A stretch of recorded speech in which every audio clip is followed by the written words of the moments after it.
Con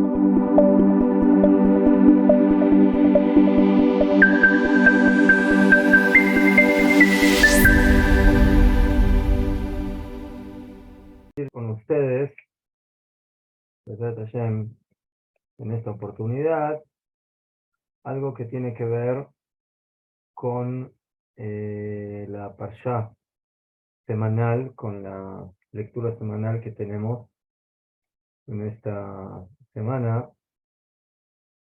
eh, y que tiene que ver básicamente con el concepto de lo que significa la tierra de Israel para el pueblo de Israel.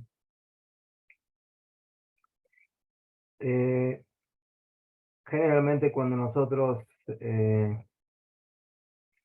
hablamos del pueblo de Israel, por supuesto, nos referimos a este pueblo, a esta nación, como el pueblo elegido por Dios, aquel que salió de manera milagrosa de Egipto y que pasó por básicamente las 10 plagas y la partición del mar, y luego llegó al monte Sinai para recibir la Torá y los preceptos, etcétera.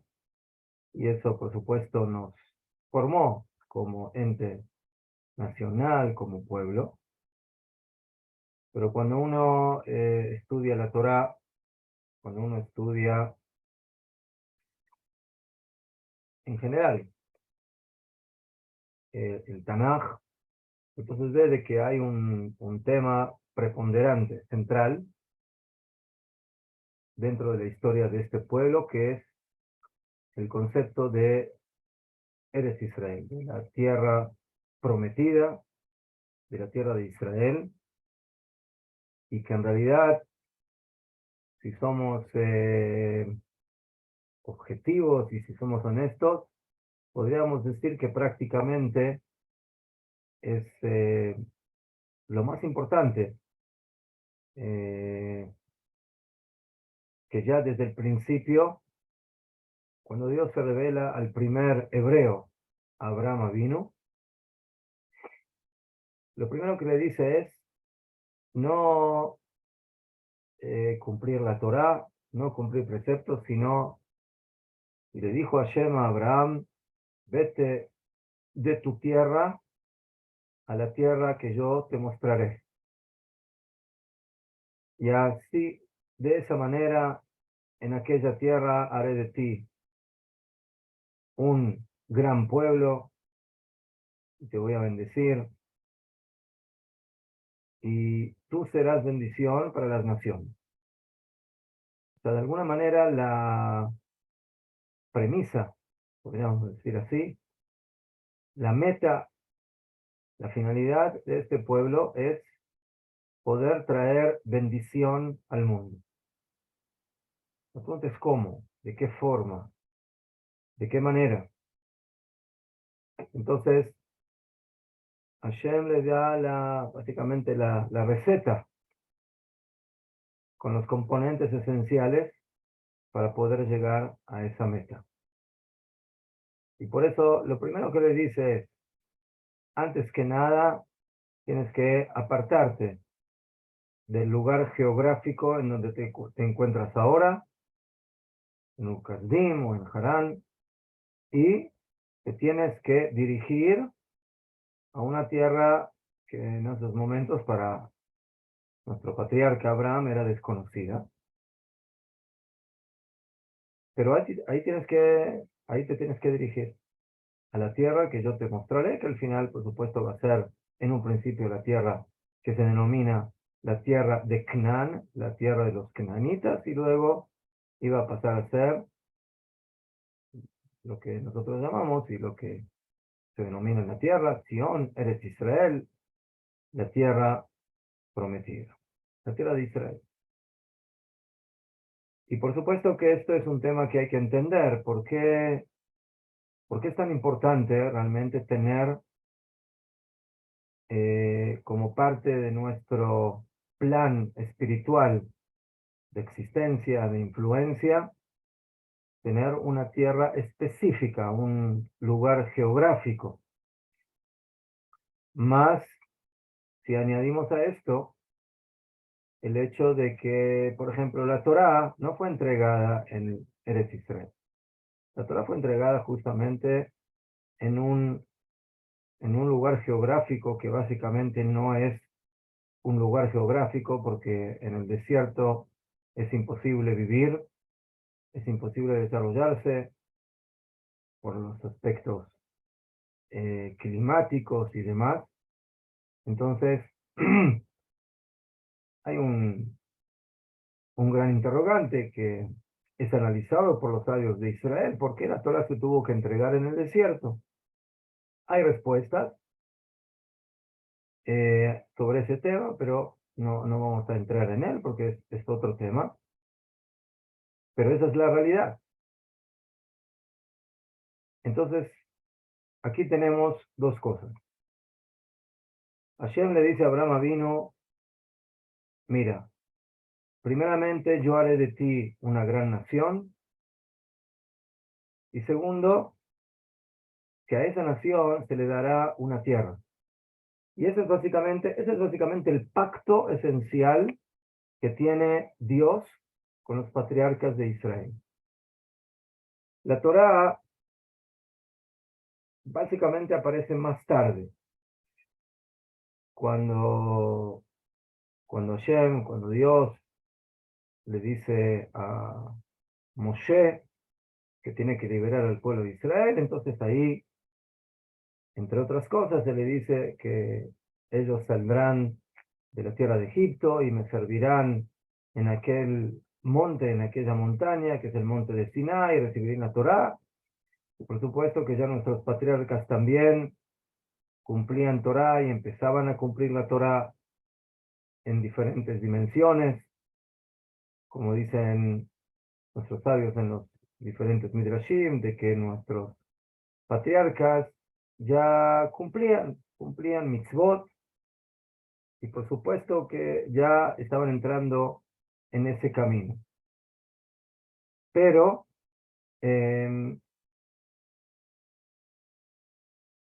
cuando nosotros vamos a los versículos, y si ustedes abren el libro de Bereshit, el libro de Génesis, especialmente desde que aparecen nuestros Avot, nuestros patriarcas, Abraham, Isaac y Jacob, entonces ahí se ve claramente que lo que enfatiza Dios hacia nuestros padres es el concepto nacional y el concepto territorial. O sea, la simiente, la nación que va a salir de ustedes, de los patriarcas, y el territorio en donde esta simiente tiene que habitar. Entonces, ese es un punto claro que nos da la pauta de que en realidad el hecho de que aquí va a aparecer una nación en el mundo y que tiene que tener una tierra en donde desarrollarse, ese es el punto clave. Por supuesto, con el cumplimiento de Torah y de Mitzvot, pero aquí viene la gran pregunta. Y la pregunta es, ¿por qué realmente es tan importante tener una tierra especial, eh, especialmente si nosotros quizás comparamos con otras denominadas religiones o creencias, donde el aspecto geográfico básicamente no es tan primordial, no es tan preponderante.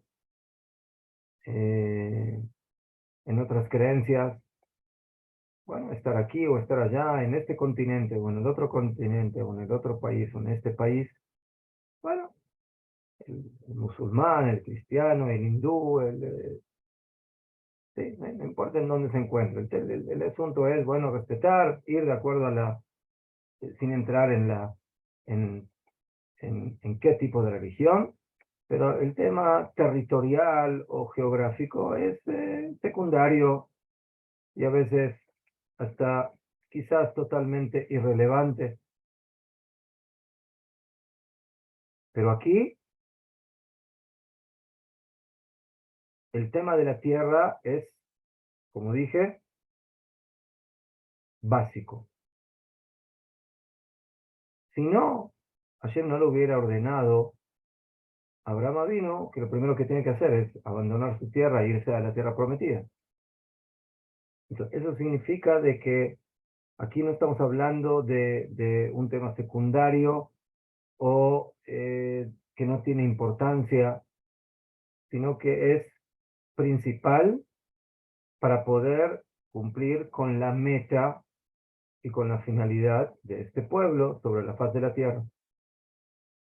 Y que eso, de alguna manera, viene a cumplir con la finalidad de la creación, con la finalidad de lo que Dios quiere en la existencia.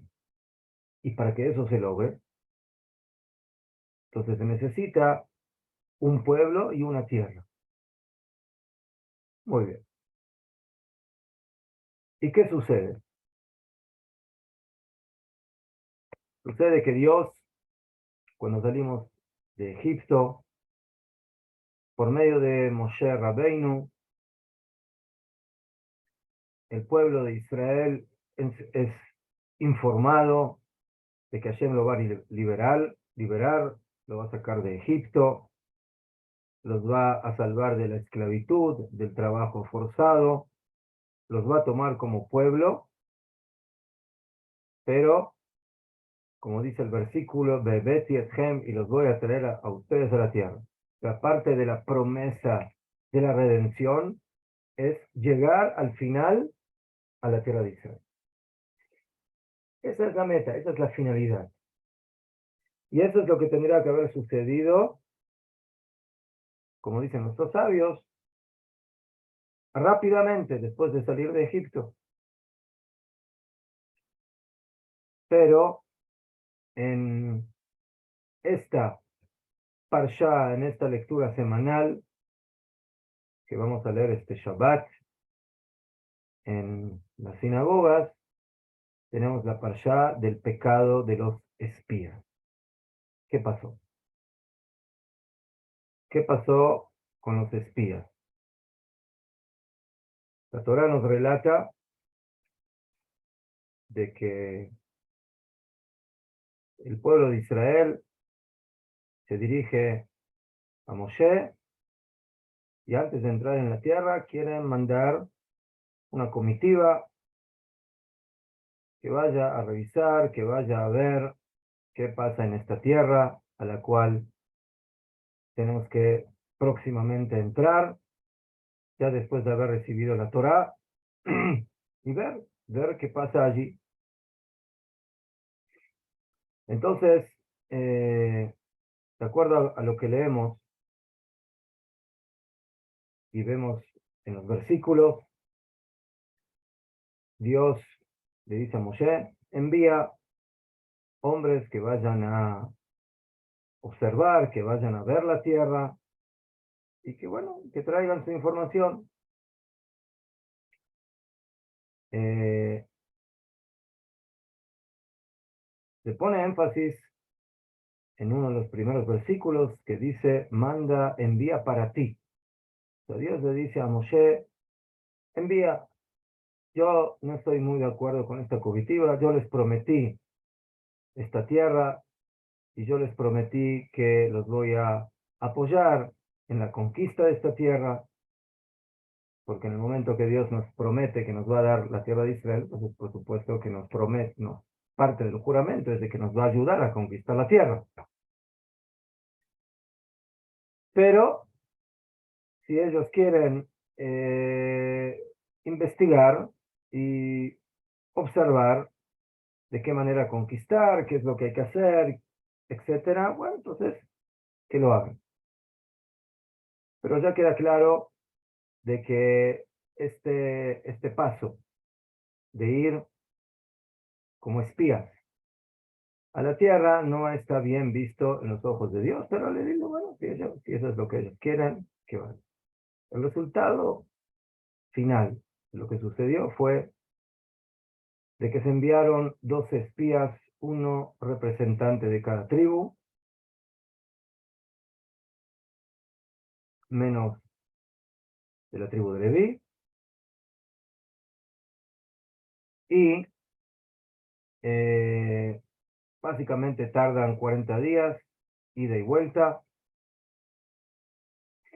y cuando ellos regresan, básicamente hablan, como dice la Torah, la Shonará, hablan mal de la tierra y dicen de que esta tierra es dura y es muy difícil de conquistar, y los habitantes gigantes, y los frutos gigantes, tierra que come a los que viven en ella.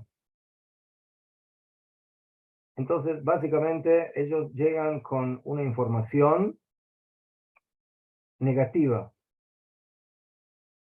de lo que significa ir y conquistar la tierra de Israel.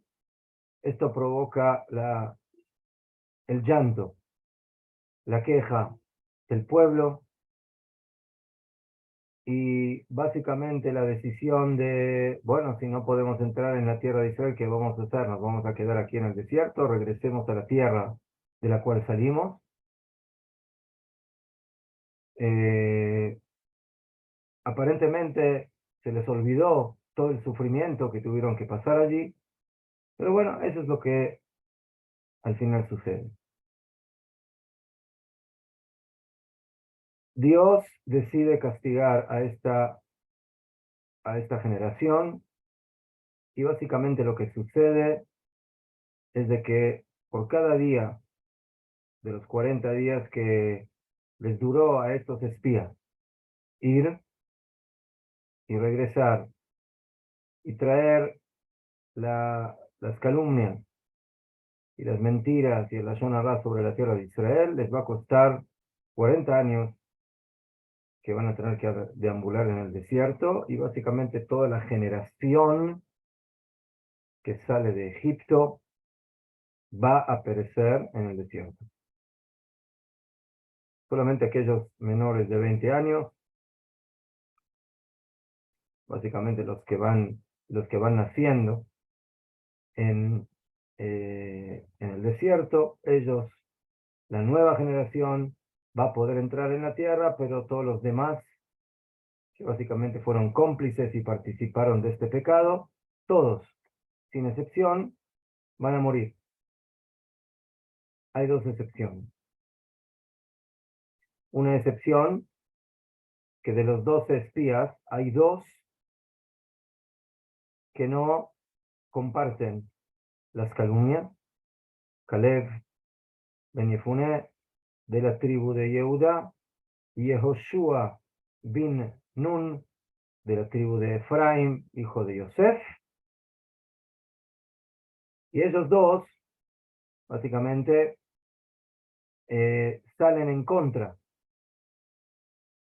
de los otros 10 espías, representantes de las 10 tribus, y dicen, no, las calumnias que ustedes hablan de la tierra no son ciertas, nosotros vamos a poder conquistar la tierra, y la tierra es muy buena, y la tierra básicamente la tenemos en nuestras manos porque Dios está con nosotros, y de esa manera tenemos 10 espías que hablan mal de la tierra, mientras que 2 hablan bien de la tierra. Ellos 2 son los únicos que dentro de los hombres van a tener derecho de entrar en la tierra de Israel. Nuestros sabios dicen que las mujeres, esto se muestra en una de las próximas Parshiot, las hijas de Tzlofhat, que Tzlofhat era un hombre que no tenía hijos, sino solamente hijas, Y según la Torá, los que heredan la tierra en Eretz Israel son los hombres. Y las mujeres se van acoplando a los hombres con los que se casan y eso pasa a ser parte de su territorio. Pero ellas dicen que vamos a hacer que nuestro padre no tiene hijos, entonces nos vamos a quedar sin territorio en la tierra. Y bueno, Moshe va y se aconseja y realmente recibe la respuesta de que ellas sí van a tener derecho de heredar la tierra de Israel. En este caso es especial donde no hay hijos varones, pero nuestros sabios aprenden de eran 5 hijas, aprenden de que las mujeres, a diferencia de los hombres, demostraron un amor incondicional por la tierra de Israel y por eso el castigo de perecer en el desierto en los 40 años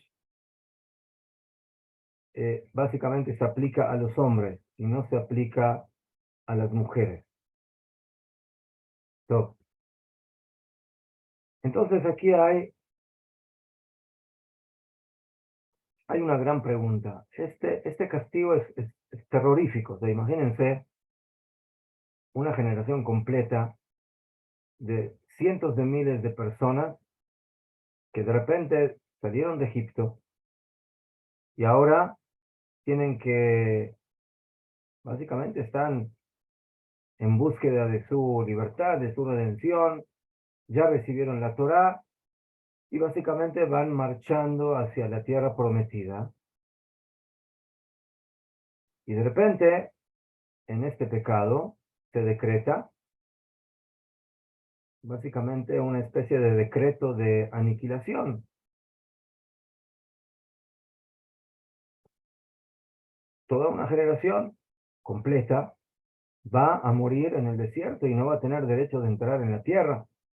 Aparentemente estamos hablando aquí de un castigo que no es proporcional. El pueblo de Israel tuvo otros pecados fuertes en su estadía en el desierto, como por ejemplo el pecado del becerro de oro y otros más, pero al fin y al cabo el castigo más fuerte y más duro es este. Recordemos que el becerro de oro fue una dimensión de idolatría. Aquí no hay idolatría, aquí aquí el pueblo de Israel detesta a la tierra de Israel. Habla mal de la tierra de Israel. Por supuesto, aquí se aprende de que hablar la zona ra de Israel es algo muy grave. Sí, nuestros sabios dicen que en la parsha anterior, Moshe, vimos eso, que Miriam y Aarón hablaron la zona ra de su hermano, y dicen los Jajamim de que los espías no aprendieron la lección de la prohibición de hablar la zona ra, a pesar de que aquí no hablan la zona ra de un individuo o de una persona, sino que están hablando de una tierra. Pero vemos de que hay que tener mucho cuidado de cómo se habla de Eretz Israel.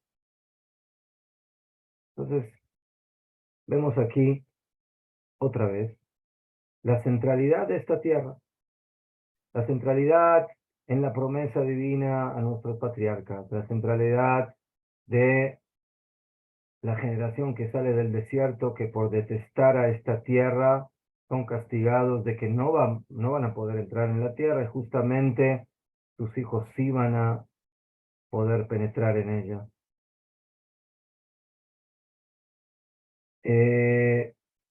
Más adelante vamos a ver de que a Moshe, cuando le golpea la piedra y peca también en ese momento, a él se le prohíbe también entrar en la tierra prometida.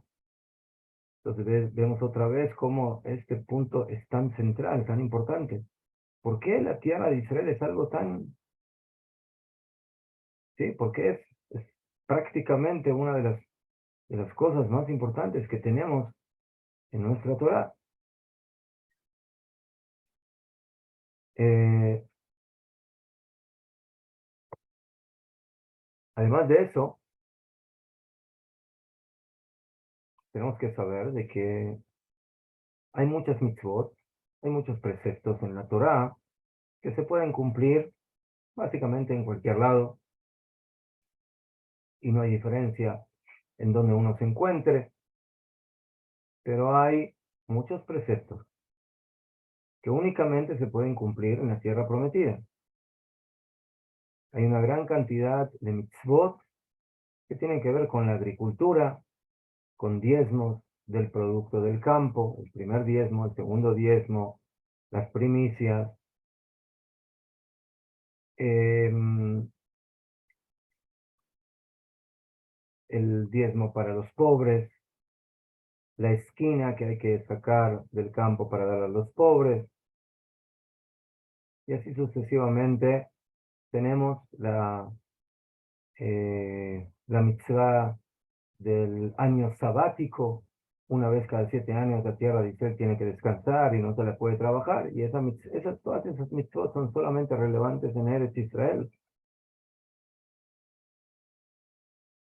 no en la diáspora, solamente en Eretz Israel. Esas mitzvot, esos preceptos se denominan mitzvot atluyot baaretz, los preceptos que dependen de la tierra. Por supuesto, ya no hablemos de todo lo que tiene que ver con las mitzvot del templo, del Bet HaMikdash, los sacrificios, que bueno, que eso ya es algo que tiene que ver con el templo, pero por supuesto también el templo está en la tierra prometida. Y así sucesivamente, una cosa tras la otra, vamos viendo cómo el tema de Eretz Israel es tan importante.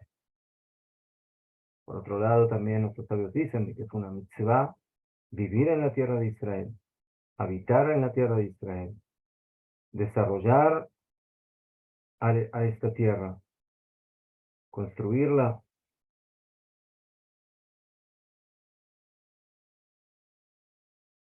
Entonces, trataremos en los minutos que tenemos un poquitito de explicar y de analizar esta idea.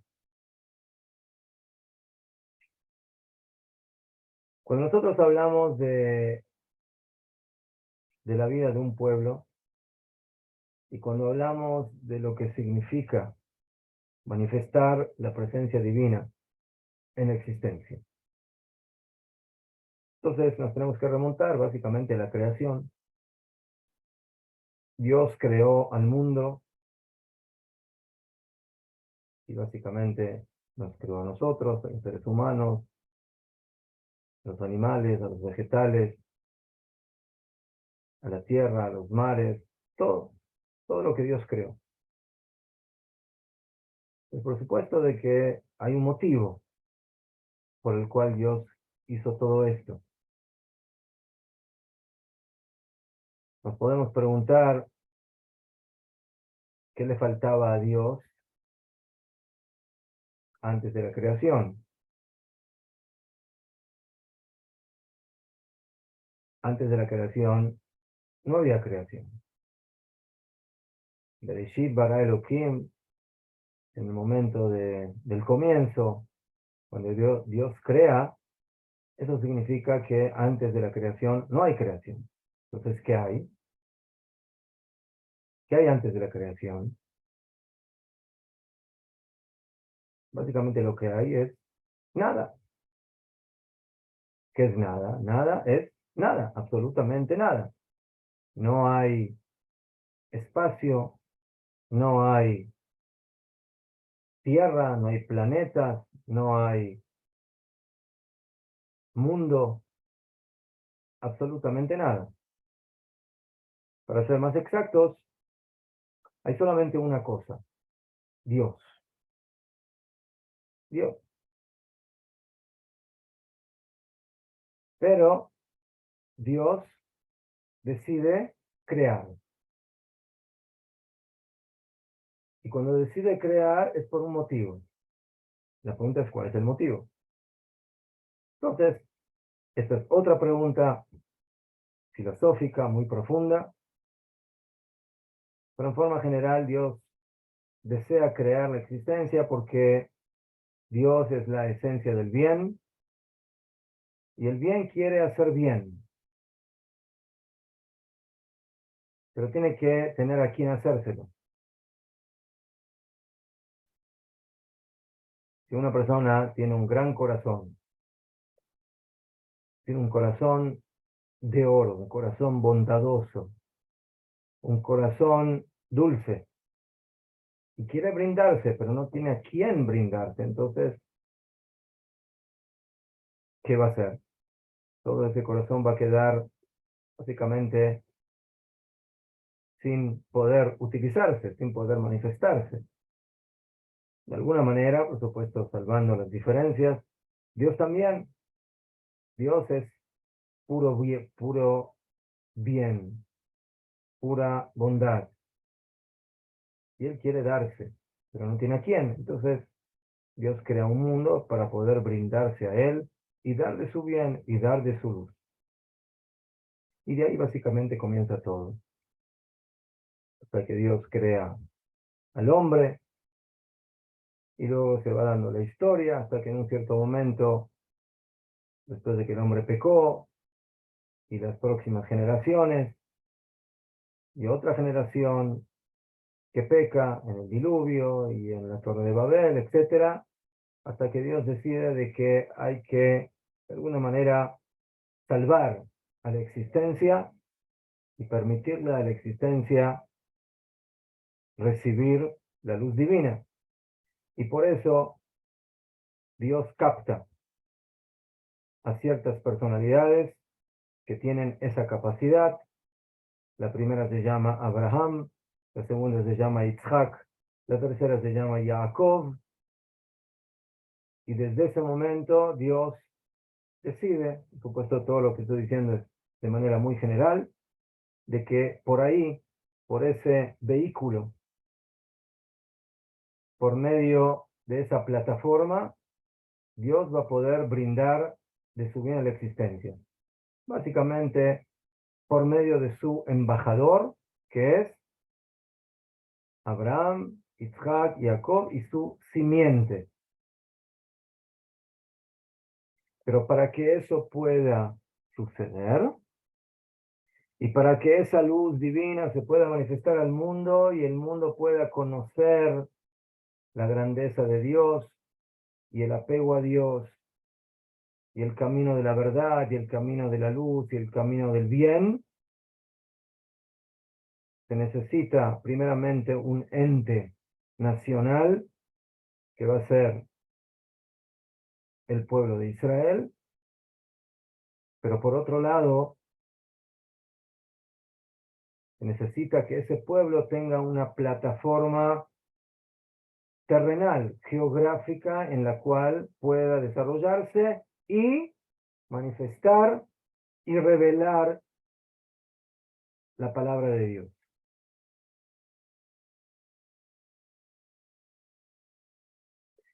Y ese es el secreto. El secreto es de que Dios nos exige y nos dice, para que yo pueda revelarme en la existencia y para que básicamente el mundo me conozca y pueda conectarse conmigo, cada uno en su posición.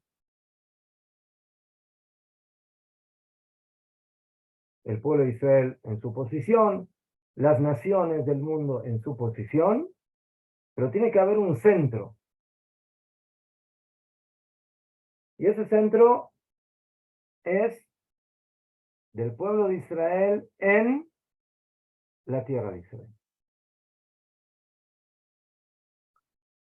Rabbi Yehuda Halevi, en su libro Kuzari, nos da un ejemplo para entender este concepto. Y nos dice que si yo tengo un viñedo y quiero tener frutos de calidad,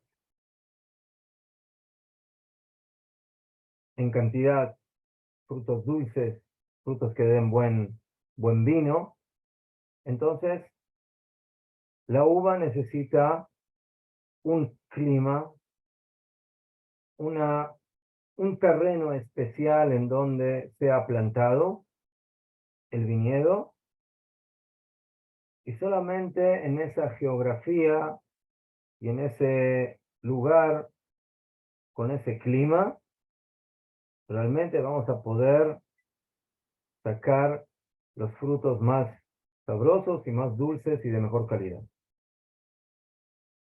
Por supuesto que yo puedo agarrar ese viñedo y llevarlo a otro lado, pero sus frutos serán débiles y no serán de calidad, ni en calidad ni en cantidad. Yo estoy buscando lo mejor. Entonces, ¿a dónde es el mejor lugar para plantar la viña? Entonces, bueno, la montaña, en un clima relativamente fresco. Bueno, hay ciertas pautas que hay que tomar en cuenta para que, y por supuesto hay que trabajar la tierra, y hay que regar, y hay que podar, y hay que cuidar el árbol. Entonces, ¿eso qué es? Todo eso es básicamente el viñedo que asemeja al pueblo de Israel. En los libros del Tanaj, el pueblo de Israel es como un viñedo. Y el trabajo que tiene que hacer el agricultor para que el viñedo dé frutos es básicamente el trabajo del cumplimiento de las mitzvot, de los preceptos, de la Torá, para que salgan los frutos. Pero para que esto pueda suceder, tenemos que tener una tierra especial y un clima especial donde el viñedo pueda desarrollarse. Y esa es la tierra de Israel.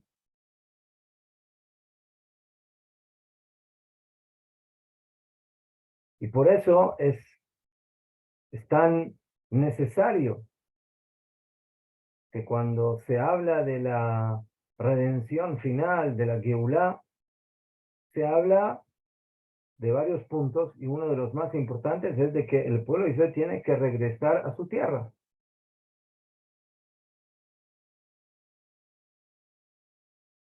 Si nosotros hablamos, no sé, de la venida del Mashiach, que viene a redimir la existencia, pues qué problema, que los Yehudim se queden, los que viven en Argentina, en Chile, en Brasil, en Estados Unidos, en México, en Europa, que cada uno se quede en su lugar, y de ahí vamos a servir a Dios. Pero no, la Torah nos enseña de que el pueblo de Israel, esparcido por los 4 puntos cardinales, eso es una situación de anomalía, hasta tal punto que la podríamos denominar una situación de enfermedad.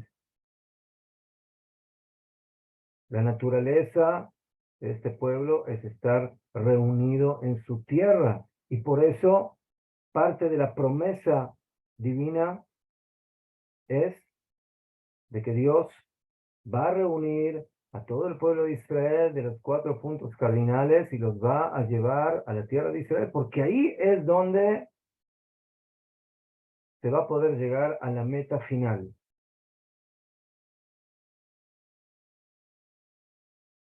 Y esto es parte de lo que está sucediendo en nuestros días, donde hace unos 150 años más o menos, el pueblo de Israel empieza a despertarse y empieza a regresar a su tierra, y por eso es una señal de que el proceso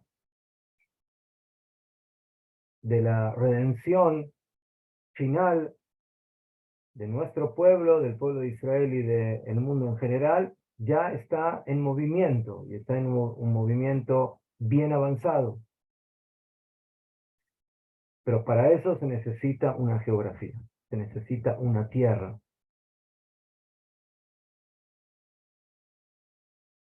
Porque así como Dios eligió a un pueblo, eligió un territorio para ese pueblo. Y sin ese territorio, el pueblo de Israel básicamente no puede funcionar. Ah, pero este pueblo vivió 2000 años fuera de su tierra. Sí, es cierto, vivió fuera de su tierra. Pero ¿cómo vivió? ¿Cómo vivió? Entonces, un pueblo perseguido, un pueblo subyugado, un pueblo martirizado, en ningún lugar donde estuvo tranquilo. Quizás estuvo tranquilo durante una época hasta que vino la próxima persecución y la próxima persecución.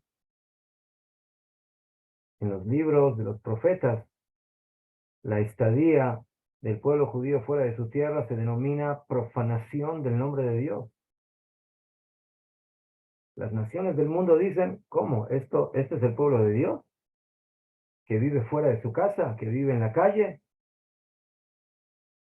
El pueblo de Dios que es el pueblo elegido, entonces tiene que vivir en su departamento, en su casa.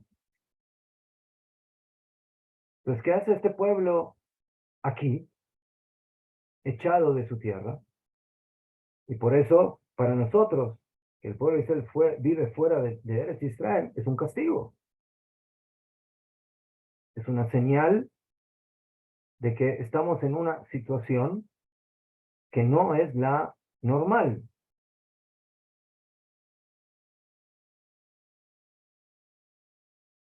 Hasta tal punto que cuando se declara la independencia del Estado de Israel, por supuesto, es una de los eslabones del regreso del pueblo judío a su tierra, eh, una de las, digamos así, de los argumentos de la teología cristiana en contra del judaísmo, de que aparentemente Dios abandonó a este pueblo y dejó de elegir al pueblo de Israel como su pueblo y pasó a elegir a los nuevos hijos de Israel, que básicamente son todos aquellos adeptos de la nueva religión. De repente, cuando el pueblo judío se empieza a despertar y en miles y decenas de miles y cientos de miles y millones empiezan a regresar a la tierra, básicamente la teología cristiana recibe un golpe bajo, terrible, porque aparentemente se demuestra de que este pueblo no está muerto, que este pueblo está reviviendo, está regresando a su normalidad, como aquellos versículos famosos de el libro de Yehezkel, de los huesos secos que se empiezan a despertar y que se empiezan a conectar uno con el otro y que empiezan a revivir.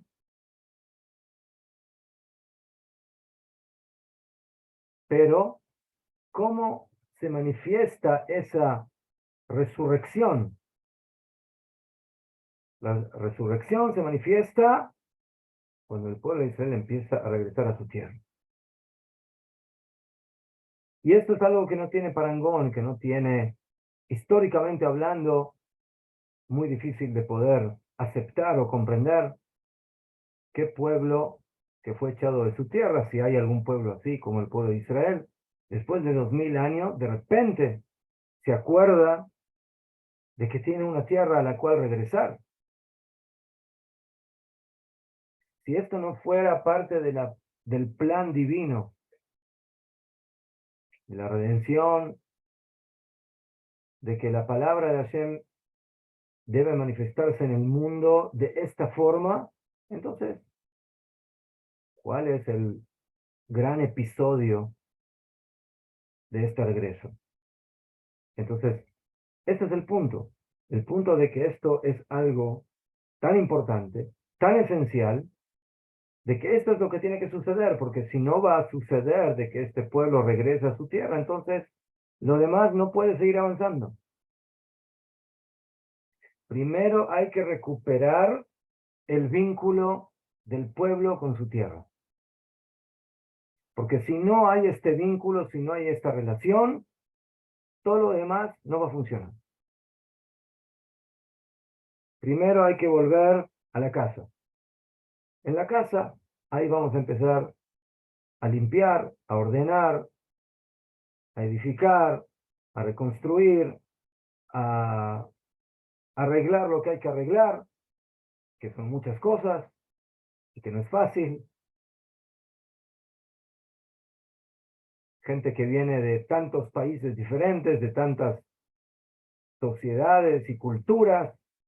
Imagínense que en esta tierra se reúnen ahora gente que viene de Europa, de Asia, de África, de América, cada uno con su mentalidad, cada uno con su forma de pensar, cada uno con su idiosincrasia, con su ideología, y toda esa ensalada ahora tiene que conectarse aquí y empezar a otra vez reconstruir a este pueblo en esta tierra. Entonces, ¿cuál es el pecado de los espías? El pecado de los espías es de que cuando estamos en el desierto, aparentemente todo es mucho más fácil. ¿Por qué?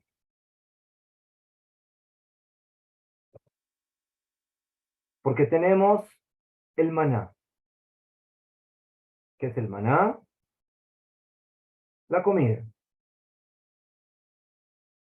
La comida que viene del cielo. Todos los días nos cae nuestra porción, no tenemos problema, no tenemos que trabajar la tierra, no tenemos que arar, que sembrar, que recolectar. Tenemos nuestra porción diaria asegurada. Tenemos el agua con el manantial de Miriam, también el líquido vital, sin ningún problema para todo el pueblo de Israel. Tenemos las nubes que nos rodean, las nubes divinas, por el mérito de Aarón a Cohen, que nos van guiando, que nos van alisando el terreno, que nos van cuidando de los enemigos físicos, de pueblos enemigos, de serpientes y alacranes. Entonces, básicamente la vida en el desierto es una vida, yo diría, es como la vida del feto dentro del vientre de su madre, donde no hay ningún tipo de preocupación para poder sostenerse, mantenerse y vivir. Todo viene de arriba. Hasta tal punto que dijeron nuestros sabios de que no se entregó la Torá sino para aquellos que son los que comen el man. Una persona que tiene su economía asegurada, su alimento asegurado, entonces se puede dedicar al estudio de la Torá, a la vida espiritual, y no tiene ningún tipo de preocupación de básicamente enfocar todas las pruebas de la vida material. Pero de repente hay que entrar en la tierra. En la tierra de Israel no hay man y no hay agua gratuita y tampoco no hay nubes que nos cubren de nuestros enemigos. Cuando entramos en la tierra de Israel para comer, hay que trabajar la tierra. Hay que sembrar y hay que cosechar. Para conquistar la tierra hay que luchar, hay que tener un ejército. Para poder vivir hay que trabajar y mantenerse. Entonces, ¿qué es mejor? Nos quedamos en el desierto, en una vida más cómoda, o entramos en la tierra de Israel en una vida donde las cosas se vuelven más complicadas y más complejas. Los espías no eran tontos. Los espías eran dirigentes de las tribus de Israel, gente de gran nivel, de gran categoría. Pero ellos analizan, por supuesto, esa es una de las formas de explicar el pecado de los espías. Pero ellos dicen, poder vivir una vida espiritual elevada en la tierra de Israel va a ser algo totalmente diferente y quizás hasta imposible, ya que en el desierto no tenemos que enfrentar el mundo de la materia. La materia básicamente está organizada de tal manera de que el hombre puede vivir espiritualmente con lo que tiene y no hay ningún problema.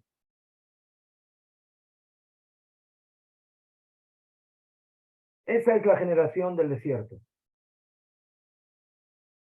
Cuando entramos en Eretz Israel, esa ideología o ese sistema no funciona. ¿Por qué no funciona? Porque Hashem nos introduce en la tierra para servirlo en el mundo terrenal. Con el trabajo, con el ejército, con las guerras, con la conquista, con la agricultura, con la economía, con todo lo que necesita un pueblo en su tierra, en su país. De alguna manera esa va a ser también la enseñanza de las demás naciones. ¿En dónde vamos a irradiar nuestra identidad de pueblo de Dios a las naciones? ¿En el desierto? ¿Quién vive en el desierto? ¿En las nubes? ¿Quién vive en las nubes? El man, ¿quién recibe man?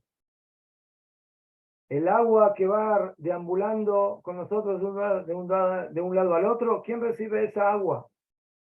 Para recibir agua hay que ir al manantial y recogerlo. Hay que ir al río y recoger el agua. Entonces nosotros tenemos que ser el ejemplo de la existencia, de cómo se sirve a Dios en la tierra y no en el cielo. Vivir en el desierto es como vivir en una dimensión celestial. Hashem nos trajo aquí al mundo y nos dijo, ustedes tienen que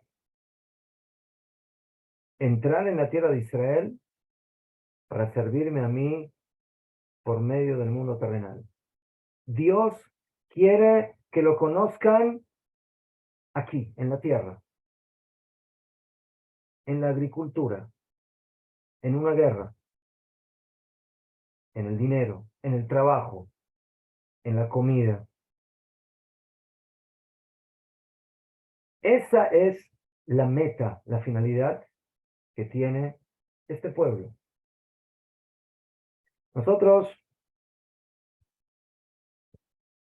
tenemos que entender de que quizás en otras religiones el hombre ideal es el hombre que se escapa a las cavernas, que se escapa y se aparta de la sociedad, que no se casa, que ayuna, que no come, que pasa una vida de sufrimiento,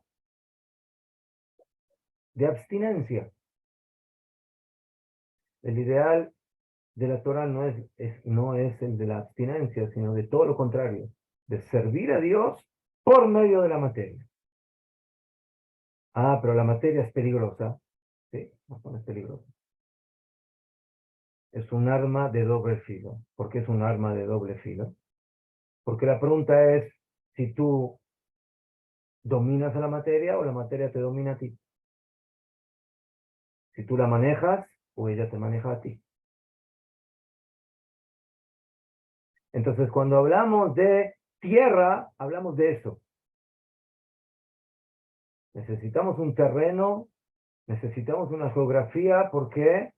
Porque esa es la finalidad.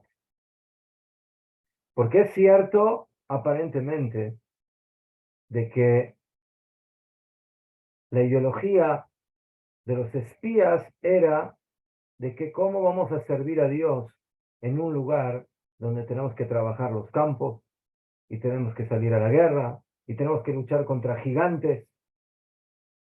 ¿Qué son los gigantes? Los gigantes es la tarea gigantesca. Dios no quiere que las cosas sean tan simples. Es muy fácil ser un hombre piadoso donde la materia está eliminada.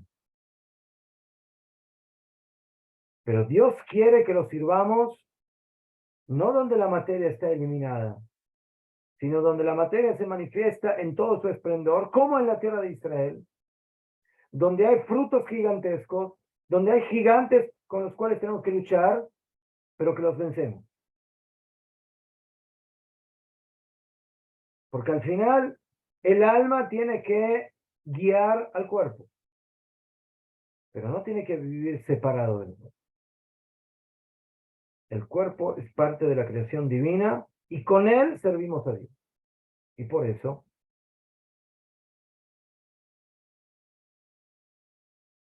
los Meraglim no entendieron ese fundamento. Los espías dijeron, no, no es posible servir a Dios en un lugar terrenal. Nosotros tenemos que optar por el desierto.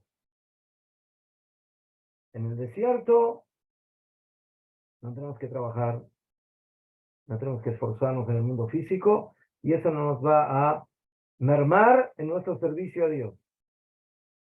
Dios dice, tu forma de pensar es muy interesante, pero no es lo que yo exijo para manifestar mi nombre. Y cuando nosotros tenemos que irradiar a las naciones del mundo, tenemos que irradiar justamente en eso. Porque todas las personas en el mundo, todas las naciones en la existencia, viven en ese marco de conexión con el mundo material. Y nosotros, y el pueblo de Israel, tiene la función de enseñar de que el mundo material, con todas sus pruebas y con todas sus dificultades, no va a ser un impedimento para acercarnos a Dios, sino que todo lo contrario, lo vamos a utilizar para poder acercarnos a Él y servirlo.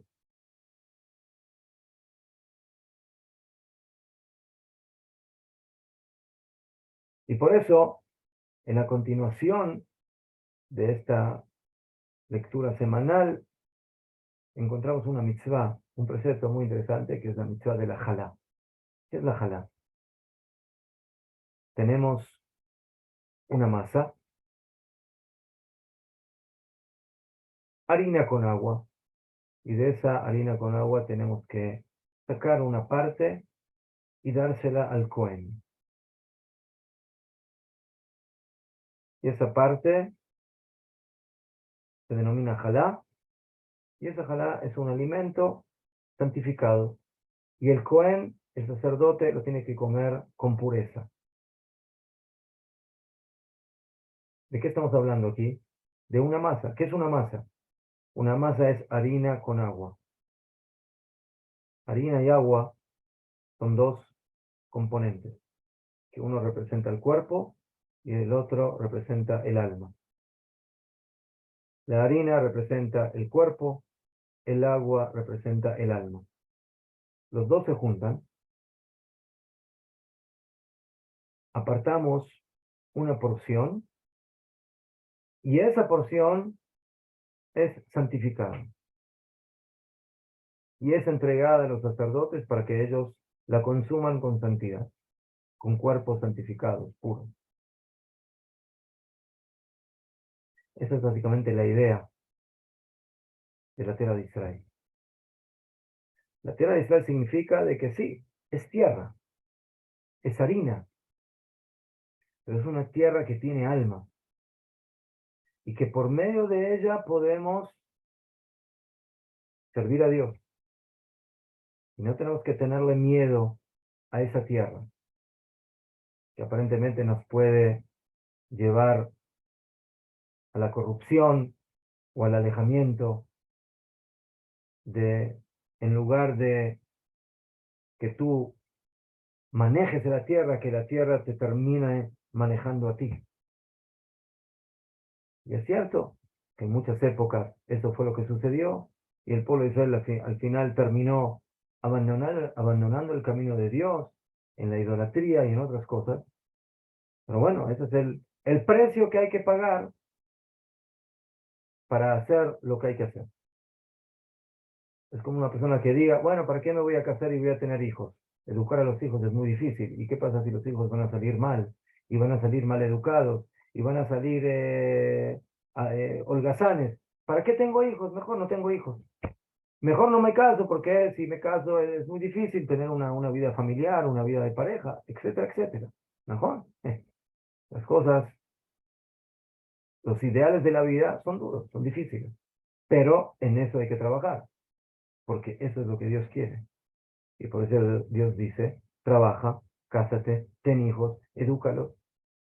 Pero es difícil. ¿No sabes que viniste aquí a un picnic? ¿Qué viniste aquí? ¿A pasarla bien? No, viniste a trabajar. Viniste a esforzarte. No, trabajar la tierra, la agricultura, formar un país. Ese es el problema. Ese es el trabajo. Y por eso, una generación que no entiende ese concepto y que quiere seguir viviendo en la dimensión desértica, entonces se tiene que morir en el desierto y no le queda de otra. Solamente la nueva generación va a poder entender, va a poder captar esa nueva dimensión de que nosotros vamos a entrar en la tierra y vamos a trabajar la tierra y vamos a luchar por la tierra. Por supuesto, todo recuerdo los mandamientos divinos. Pero ahí vamos a poder manifestar los verdaderos ideales de lo que Dios quiere. Dios quiere que lo conozcan aquí, no en las cavernas, no en el cielo. En el cielo lo conocen bien, los ángeles, las fuerzas bestiales. Él quiere que el hombre físico, lo tenga presente. Y de esa manera nosotros, el pueblo de Israel, en su tierra tiene que irradiar a las naciones y demostrar de que aquello que parece tan imposible, ¿sí? Como la película Misión Imposible, de poder servir a Dios en el mundo terrenal, y fíjense cómo un pueblo puede ser obediente, puede ser apegado a Dios y tener una agricultura y tener una economía y tener un ejército que es un ejemplo de servicio a Dios. En todos los aspectos, en todos los niveles. Por eso, ya desde el principio, Dios le dice a Abraham, pueblo con tierra. Porque pueblo sin tierra es ángeles. Yo no necesito ángeles, yo necesito personas, seres humanos que trabajan en la tierra, que se desarrollan en el mundo terrenal. Entonces, yo creo que esa es una de las enseñanzas importantes que tenemos y que nos tienen que guiar en nuestra vida cotidiana. De que a veces decimos, bueno, pero esto es tan complicado y tan difícil. Bueno, esa es la dificultad que existe de la conexión de estos dos mundos, el físico con el espiritual, pero eso es lo que al final nos lleva al verdadero camino, el camino de la luz, al camino básicamente de la conexión con nuestro Dios. Muy bien, que estén bien, que tengan buenas noches, buenas tardes, buenos días a todos. Gracias, excelente clase, Rabino. Muchas Toda gracias. Rabá, Toda gracias por las Rabá, toda enseñanzas. Rabá. Que estén muy bien.